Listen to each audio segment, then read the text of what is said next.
अवस्थातीत परमात्मा का अनुभव कैसे करें, इस बात को समझाते हुए पूज्य स्वामी राम सुखदास जी कहते हैं, श्रीमद् भगवद गीता में आया है, नित्यः सर्वगतः स्थाणुर अचलोयम सनातनः।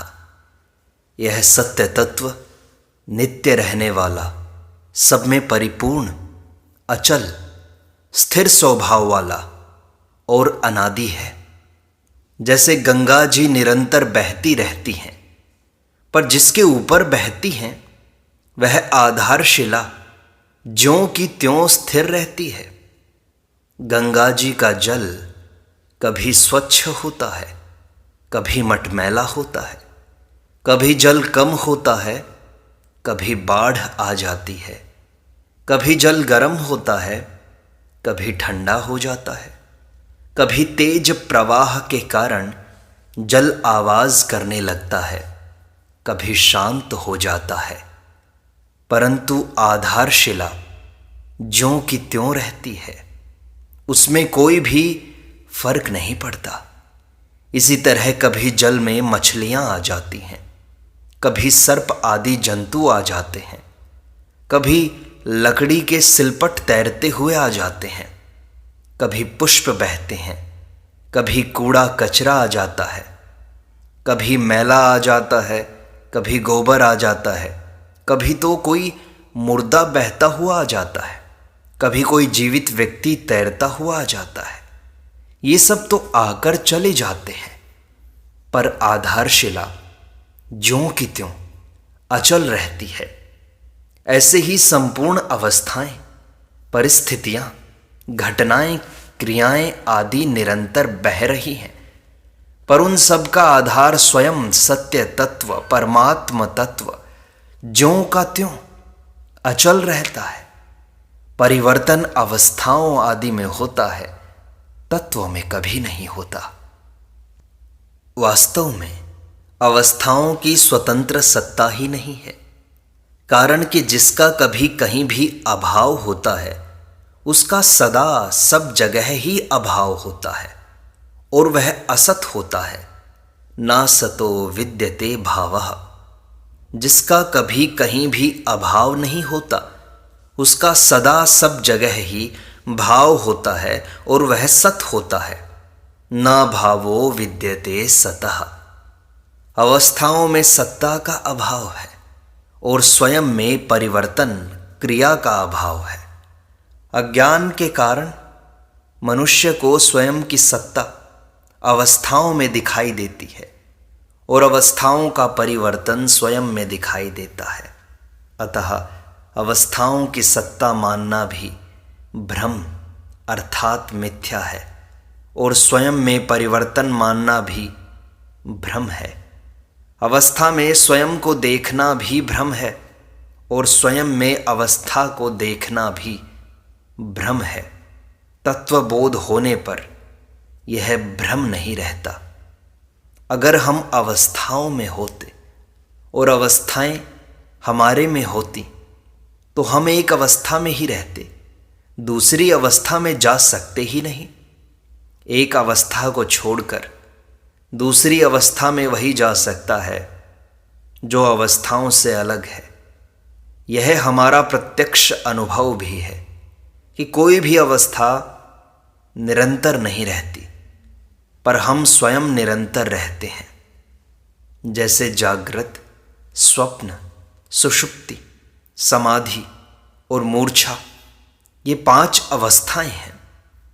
जागृत अवस्था में स्वप्न, सुषुप्ति, समाधि, मूर्छा इनका अभाव है। स्वप्न अवस्था में जागृत, सुषुप्ति, समाधि, मूर्छा इनका अभाव है। सुषुप्ति अवस्था में जागृत, स्वप्न, समाधि, मूर्छा इनका अभाव है। समाधि अवस्था में जागृत, स्वप्न, सुषुप्ति, मूर्छा इनका अभाव है, और मूर्छा अवस्था में जागृत, स्वप्न, सुषुप्ति, समाधि इनका अभाव है। परंतु अपना अभाव किसी भी अवस्था में नहीं है, और अपने में संपूर्ण अवस्थाओं का अभाव है। यह सर्वानुभूत स्वतः सिद्ध बात है। जैसे अभी जागृत अवस्था में स्वप्न, सुषुप्ति आदि अवस्थाओं का अभाव है, ऐसे ही स्वयं में जागृत अवस्था का अभाव है। तात्पर्य है कि स्वयं में कोई भी अवस्था नहीं है, वह अवस्थातीत तत्व है। जागृत, स्वप्न आदि अवस्थाओं की तरह बाल, युवा और वृद्ध ये तीनों भी अवस्थाएं हैं। बाल्यावस्था में युवावस्था और वृद्धावस्था का अभाव है, युवावस्था में बाल्यावस्था वृद्धावस्था का भाव है, और वृद्धावस्था में बाल्यावस्था युवा अवस्था का अभाव है। परंतु अपना अभाव किसी भी अवस्था में नहीं है और अपने में संपूर्ण अवस्थाओं का अभाव है। इसको यूं भी कह सकते हैं कि जैसे अभी युवावस्था में बाल्यावस्था, वृद्धावस्था का अभाव है, ऐसे ही स्वयं में युवा अवस्था का भी अभाव है। जो संपूर्ण अवस्थाओं में रहने वाला है, उसमें अवस्था कहाँ है? मणियों की माला में सूत की तरह संपूर्ण अवस्थाओं में अपनी सत्ता अनुस्यूत है। जैसे सूत में मणियां नहीं हैं, ऐसे ही सत्ता में अवस्थाएं नहीं हैं।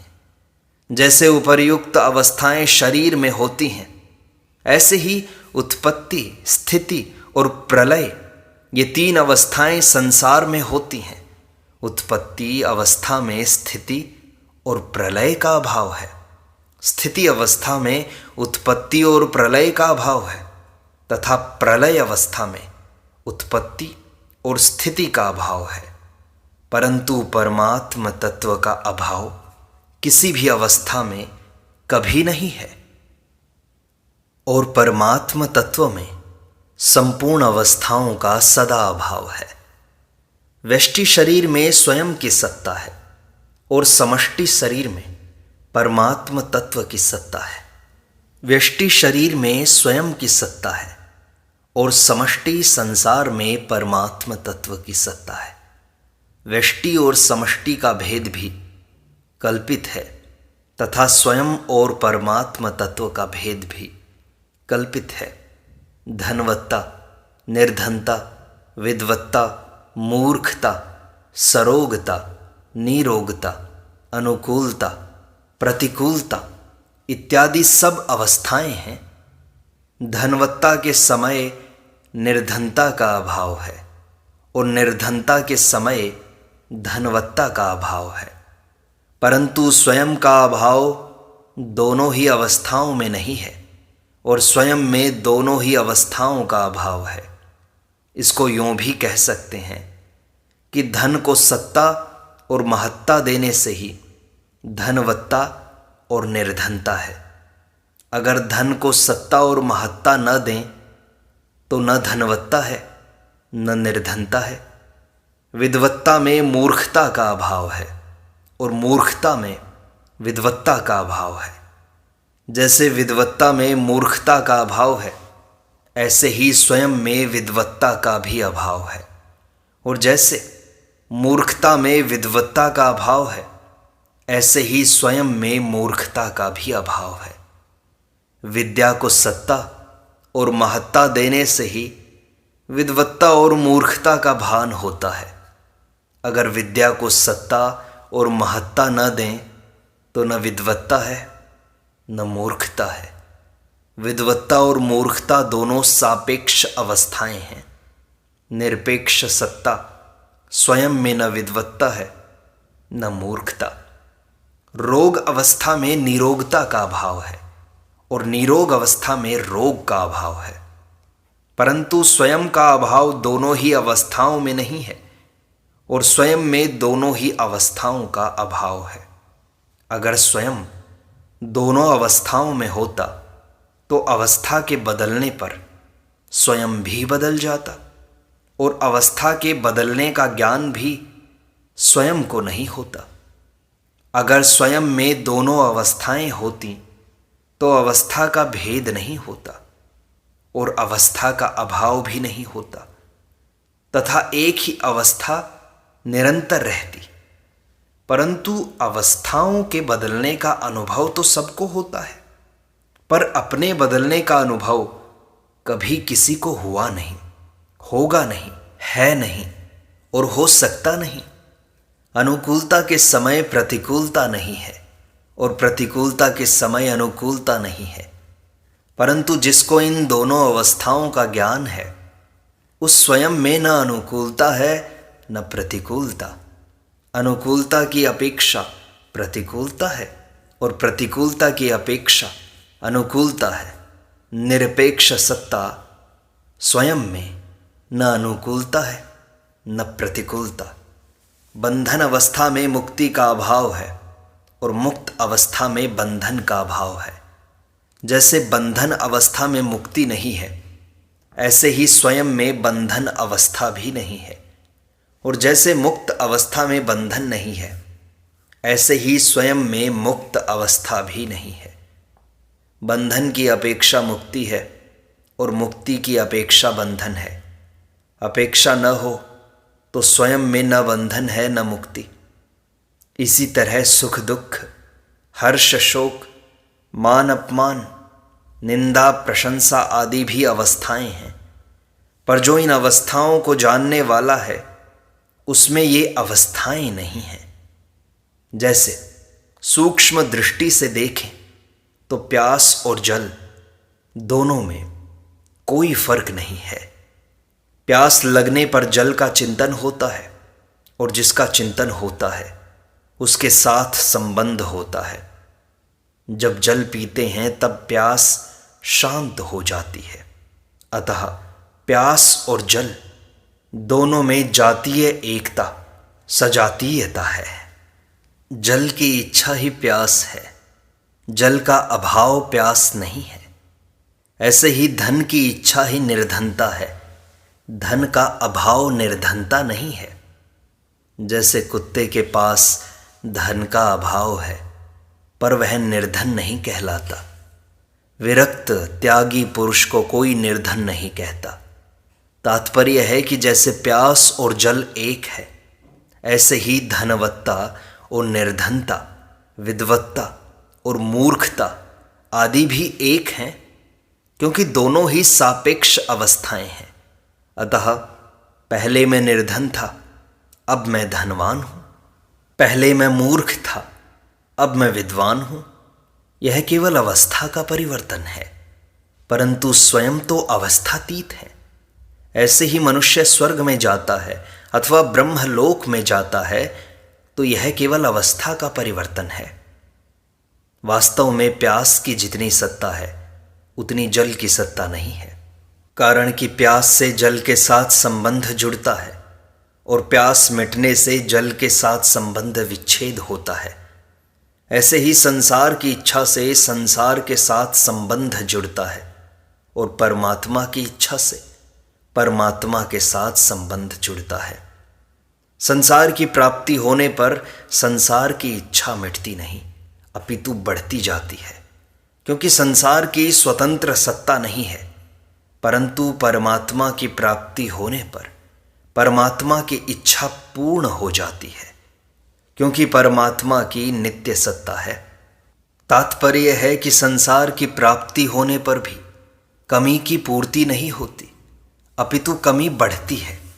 जैसे धन मिलने पर भी धन की इच्छा बढ़ती है और इच्छा बढ़ने से धन का अभाव तथा दुख, संताप, जलन आदि बढ़ते हैं, परंतु परमात्मा की प्राप्ति होने पर कमी का सदा के लिए अत्यंत अभाव हो जाता है तथा कुछ भी करना, जानना और पाना बाकी नहीं रहता, क्योंकि परमात्मा में कमी है ही नहीं।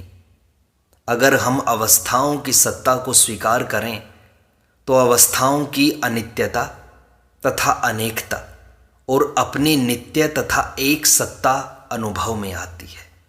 और अगर हम अवस्थाओं की सत्ता को स्वीकार न करें, अर्थात अवस्थाओं की कल्पना न करें, तो एकमात्र अपनी नित्य सत्ता स्वतः ज्यों की त्यों अनुभव में आती है। इसको यूँ भी कह सकते हैं कि हम अवस्थाओं की सत्ता को माने तो उनका अभाव दिखाई देता है, और उनकी सत्ता को न माने तो उनका अभाव दिखाई देता है। परंतु अपनी सत्ता को माने अथवा न माने, उसका भाव ही दिखाई देता है, अभाव कभी नहीं दिखता। इसलिए गीता ने कहा है, ना सतो विद्यते भावो, ना भावो विद्यते सतः। अर्थात असत की सत्ता विद्यमान नहीं है और सत का अभाव विद्यमान नहीं है। जो विद्यमान है वह तत्व है, और जो विद्यमान नहीं है वह अतत्व है। तत्व में अतत्व नहीं है और अतत्व में तत्व नहीं है, परंतु यह कथन अतत्व की सत्ता मानने से ही है।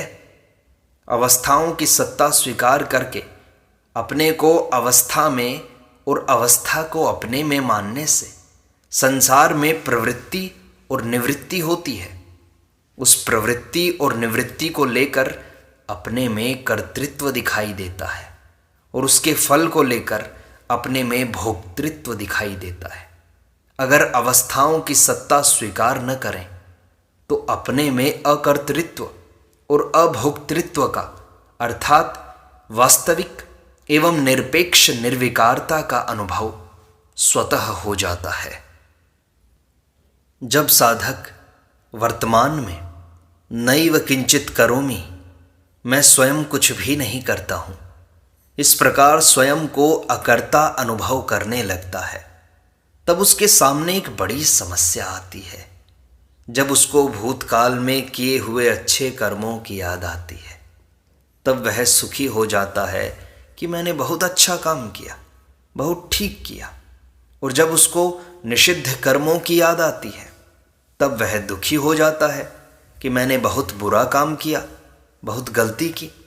इस प्रकार भूतकाल में किए गए कर्मों के संस्कार उसको सुखी दुखी करते हैं। इस विषय में एक मार्मिक बात है। स्वरूप में कर्तापन न तो वर्तमान में है, न भूतकाल में था, और न भविष्य में ही होगा। अतः साधक को यह देखना चाहिए कि जैसे वर्तमान में स्वयं अकर्ता है, ऐसे ही भूतकाल में भी स्वयं अकर्ता था, कारण कि वर्तमान ही भूतकाल में गया है। स्वरूप सत्ता मात्र है, और सत्ता मात्र में कोई कर्म करना बनता ही नहीं। कर्म केवल अहंकार से मोहित अंतःकरण वाले अज्ञानी मनुष्य के द्वारा ही होते हैं। अहंकार विमूढ़ात्मा कर्ता हम्मिति मन्यते। साधक को भूतकाल में किए हुए कर्मों की याद आने से जो सुख दुख होता है, चिंता होती है, यह भी वास्तव में अहंकार के कारण ही है।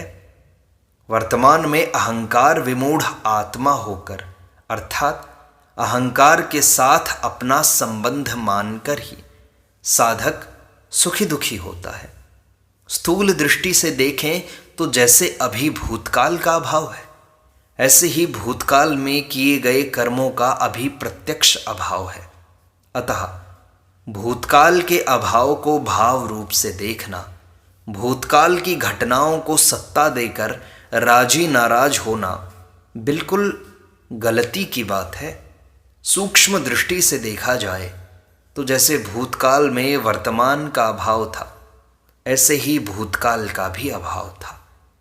इसी तरह वर्तमान में जैसे भूतकाल का अभाव है, ऐसे ही वर्तमान का भी अभाव है, परंतु सत्ता का नित्य निरंतर भाव है। तात्पर्य है कि सत्ता मात्र में भूत भविष्य और वर्तमान तीनों का ही सर्वथा अभाव है। सत्ता काल से अतीत है। उस कालातीत अवस्थातीत सत्ता में किसी काल विशेष और अवस्था विशेष को लेकर कर्तृत्व और भोक्तृत्व का आरोप करना अज्ञान है। साधक भूतकाल की स्मृति में ऐसा आरोप कर लेता है और सुखी दुखी होता है, तो यह उसकी बड़ी भारी गलती, असावधानी, भूल है।